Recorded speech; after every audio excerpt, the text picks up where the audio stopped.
Hello everyone, welcome back to our channel The Psychogeographer. Let's continue our psychology series part 6. अब तक हमने growth and development का topic किया था, stages of development किए थे. आज हम डेवलपमेंट थियोरीज को डिस्कस करेंगे. ये 5 से 6 थियोरीज रहने वाली हैं, बहुत ही इंपॉर्टेंट थियोरीज रहने वाली हैं. इनको हम एक एक करके एक एक वीडियो में कवर अप करेंगे. आज की हम थियोरी लेकर जो आए हैं वो है इकोलॉजिकल सिस्टम थियोरीज. तो देखते हैं इस थियोरी में क्या है, किसने दिया थी ये थियोरी. इकोलॉजिकल सिस्टम थियोरी, इसको प्रपोज करने वाले या फिर गिवन बाय propound करने वाले हैं यूरी ब्रोनफेन-बर्नर, जो कि रहे हैं एक रशियन एंड अमेरिकन साइकोलॉजिस्ट. उन्होंने कहा था कि जो ह्यूमन डेवलपमेंट है वो किसी एक एनवायरनमेंट से शेप नहीं होता है, उसमें बहुत सारे एनवायरनमेंट है जो बच्चे के डेवलपमेंट को शेप करने में योगदान देते हैं. He emphasized that human development cannot be understood without considering the entire environment in which a person grows. यानी कि उन्होंने कहा कि पूरे एनवायरनमेंट को स्टडी करना ज़रूरी है जिसमें बच्चा पैदा हुआ है, ग्रो किया है, इन्फ्लुएंस हुआ है. फॉर एग्ज़ाम्पल, अगर आपको किसी बच्चे के डेवलपमेंट के बारे में जानना है तो आपको उसके सिर्फ घर के बारे में नहीं जानना है, उसके स्कूल के बारे में भी जानना पड़ेगा, नेबरहुड के बारे में भी जानना पड़ेगा, उसके दोस्तों के बारे में भी जानना पड़ेगा, सोशल एंड कल्चर वैल्यूज़ के बारे में भी जानना पड़ेगा. ठीक है. Development is shaped by the interaction of the individual with multiple environmental layers. अभी मल्टीपल एनवायरमेंट लेयर्स मैंने आपको कहा ना कि आपको उसके नेबरहुड के बारे में जानना पड़ेगा, दोस्तों के साथ वो कैसे उठता बैठता है उसके बारे में जानना पड़ेगा, है ना.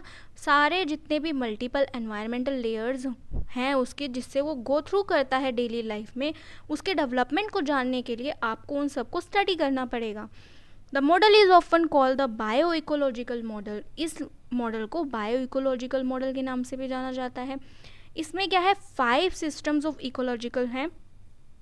Number 1 is micro, second meso, third है एक्सो, फोर्थ है macro and fifth one is Chrono. सबसे पहला जो है ये देखिए चाइल्ड है. ठीक है. अब सबसे पहला एनवायरनमेंट उसका है इमीडिएट एनवायरनमेंट यानी माइक्रो सिस्टम. इमीडिएट एनवायरनमेंट क्या होगा बच्चे के पास, उसके पेरेंट्स होंगे, उसके भाई बहन होंगे, दादा दादी होंगे, या फिर नेबर्स होंगे, या स्कूल हो सकता है. ये इसका इमीडिएट एनवायरनमेंट है जिससे वो डेली जो है उनसे बातचीत करता है, उनके पास जाता है ना. तो इसका इमीडिएट एनवायरनमेंट है.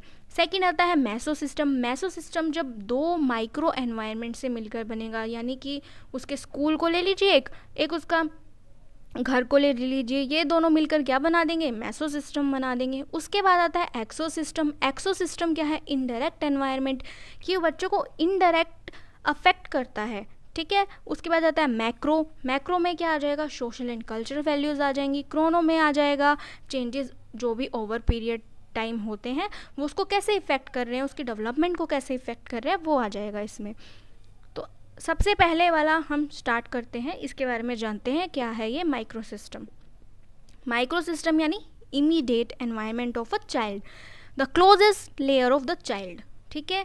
It includes direct interaction with people. क्या इंक्लूड करता है, डायरेक्ट इंटरेक्शन लोगों से. एग्जाम्पल्स क्या हैं, फैमिली है, इसमें सिबलिंग्स है, डे केयर है, स्कूल है, नेबर्स हैं. ये क्या है, बच्चे को डायरेक्टली इमीडिएट एनवायरनमेंट है उसका, वो डेली इनसे बात करता है, इनके बीच रहता है. ठीक है. और इस माइक्रो सिस्टम में जो है इन्फ्लुएंस क्या होगा, बाई डायरेक्शनल होगा.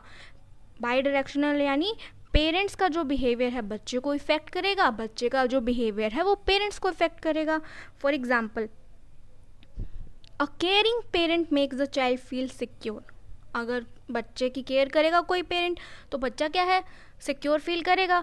और ऑन दी अदर हैंड अगर अब्यूजिव पेरेंट है तो बच्चे में तरह तरह के डिफेक्ट हो सकते हैं, फियर हो सकता है, एंजाइटी हो सकता है, डिप्रेशन हो सकता है ना. तो ये था माइक्रो सिस्टम. सेकेंड आता है मैसो सिस्टम. मैसो सिस्टम क्या होता है, connection between 2 micro systems, refers to interaction between 2 or more microsystem.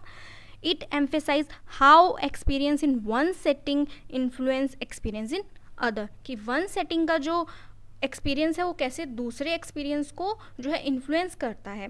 Example, micro plus micro मैसो सिस्टम, यानी कि दो जो है माइक्रो मिलकर के क्या बनाएंगे, मैसो सिस्टम क्रिएट करेंगे। For example parents plus teacher, parent भी जो है माइक्रो सिस्टम में आते हैं, टीचर भी माइक्रो सिस्टम में आ जाते हैं।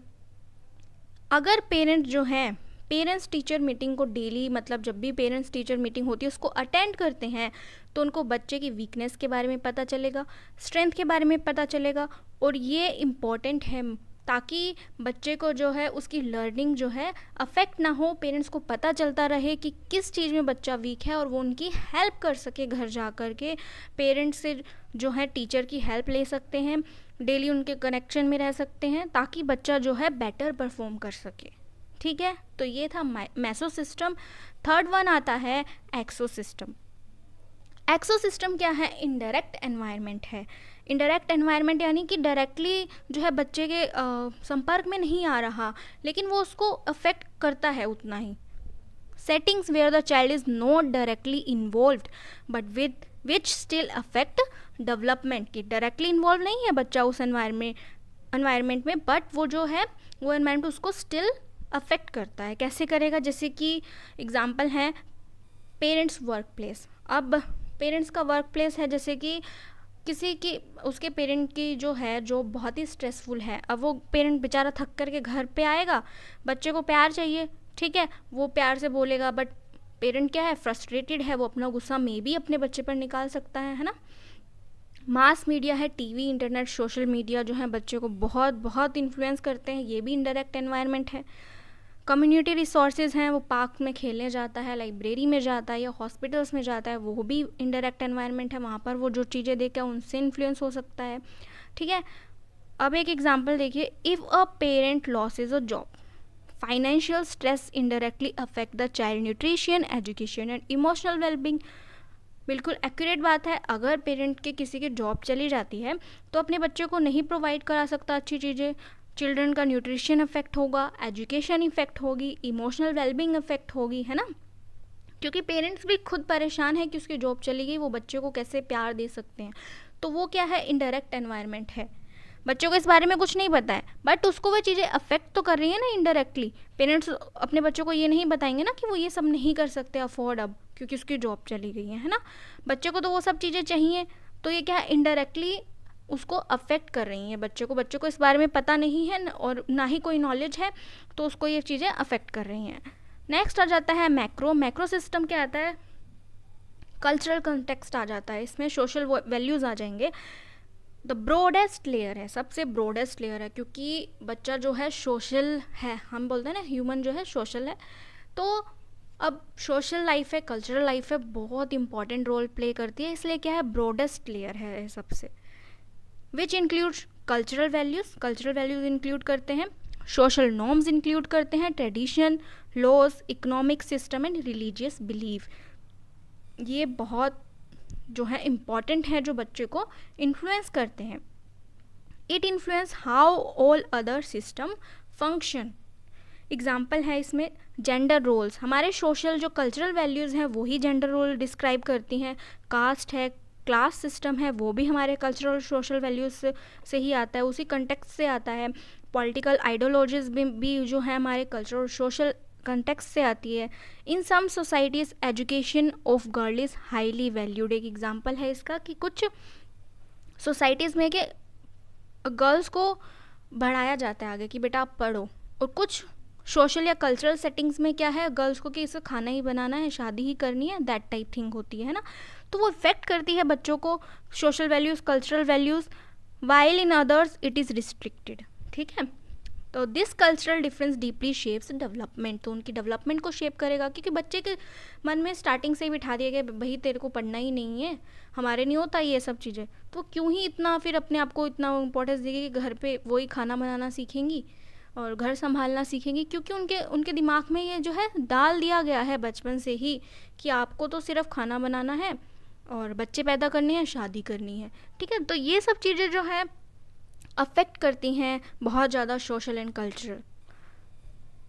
नेक्स्ट आता है क्रोनो सिस्टम यानी क्रोनोलॉजी, समझिए वाला मीम याद आ गया है मुझे। तो dimension of time, dimension of time भी जो है बहुत ज़्यादा इफ़ेक्ट करता है बच्चे की डेवलपमेंट को. Refers to the effect of time, life events and historical changes on development. For example major life events हो सकते हैं, जैसे कि पेरेंट्स का डिवोर्स हो गया है, या फिर माइग्रेशन हो गई है कि एक जगह को छोड़कर दूसरी जगह जाना पड़ा है, या कोई सीरियस इलनेस हो गई है, या फिर घर में किसी की डेथ हो गई है. हिस्टोरिकल इवेंट जो है वो कर सकते हैं इफ़ेक्ट, जैसे कि कोविड आ गया था, वॉर्स हो सकती हैं, ये भी बहुत ज़्यादा जो है अफेक्ट करती हैं. For example a child experiences divorce at age 5 may feel more insecure compared to a teenager who has better coping skills. अब 5 साल का बच्चा जो है माता पिता का डाइवोर्स देखता है तो वो ज़्यादा इफेक्ट हो सकता है इस चीज़ से, क्योंकि अभी उसकी इमोशनल जो डेवलपमेंट नहीं हुई है, फिजिकल भी नहीं हुई है, वो नहीं समझ पाता कि क्यों मम्मी पापा अलग हो गए हैं. टीनेजर जो है समझ जाएंगे, तो वो उसके डेवलपमेंट को अफेक्ट करेगा, क्योंकि उसको पता ही नहीं है क्यों हो रहा है ये सब चीज़ें, है ना. तो ये था क्रोनोस सिस्टम. की फीचर ऑफ द थ्योरीज, की फीचर क्या है इस थ्योरी के? डेवलपमेंट इज़ नॉट लीनियर, यानी कि एक लीनियर प्रोसेस में नहीं होती है development, but influence by multiple inter related system. हमने पढ़ा ना अभी, तो बहुत सारे मल्टीपल जो है एनवायरनमेंट से जो है रिलेटेड होती है, इंटर रिलेट होती है, उससे इन्फ्लुएंस होती है, not a linear. Focus on interaction, interaction पर फोकस करती है. बाई डायरेक्शनल पढ़ा था ना अभी, बिटवीन चाइल्ड एंड एनवायरनमेंट, कि पेरेंट्स का जो है इफ़ेक्ट करेगा. अगर अच्छा नेचर होगा तो बच्चे को इफ़ेक्ट करेगा, वो बुरा होगा तो इफ़ेक्ट करेगा, है ना. और parents vice versa. Recognizing the role of culture, social, economic and political structures, emphasize contextual and holistic view of human development. ये से क्या है, की फीचर्स हैं. अब इसको आप प्रैक्टिकल जो है कैसे कर सकते हैं लाइफ में, एजुकेशन में, सोसाइटी में. Teacher must consider the family background and culture in teaching. आजकल तो बहुत हो गया है ये, हम पढ़ाई करते हैं टीचर बनने से पहले, तो उसमें ये सब बहुत सिखाया जाता है कि बच्चे का फैमिली बैकग्राउंड देखो, क्यों ऐसी हरकतें क्यों कर रहा है, उसको कोई इशू तो नहीं है कल्चरल, या फिर उसके कल्चर में ही ऐसा कुछ है ना. तो वो सब चीज़ें आजकल स्टडी करते हैं टीचर्स बहुत ज़्यादा. Parent teacher partnership is must.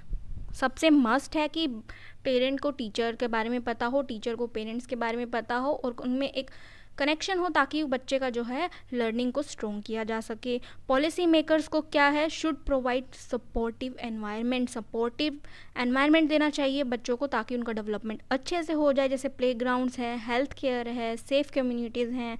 Counselling should consider the child's wider environment. Counselling को क्या कंसीडर करना चाहिए, वाइडर एनवायरनमेंट के तौर पर, नॉट जस्ट इंडिविजुअल बिहेवियर.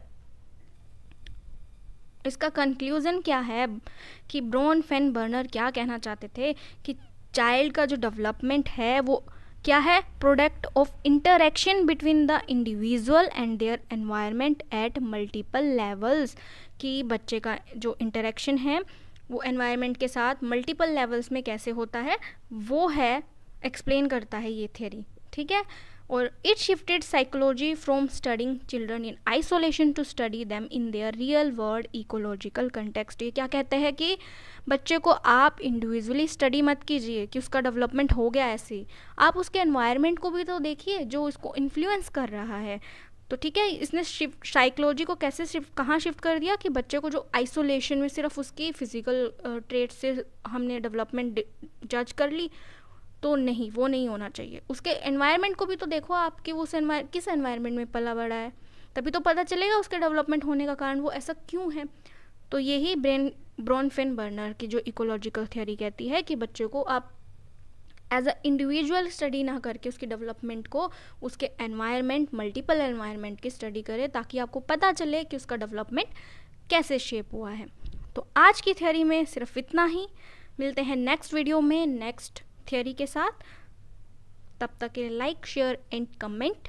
अगर आपको कुछ भी क्वेरीज हो आप मुझे टेलीग्राम पर टेक्स्ट कर सकते हैं या फिर कमेंट सेक्शन में बोल सकते हैं. Thank you for watching. Bye bye.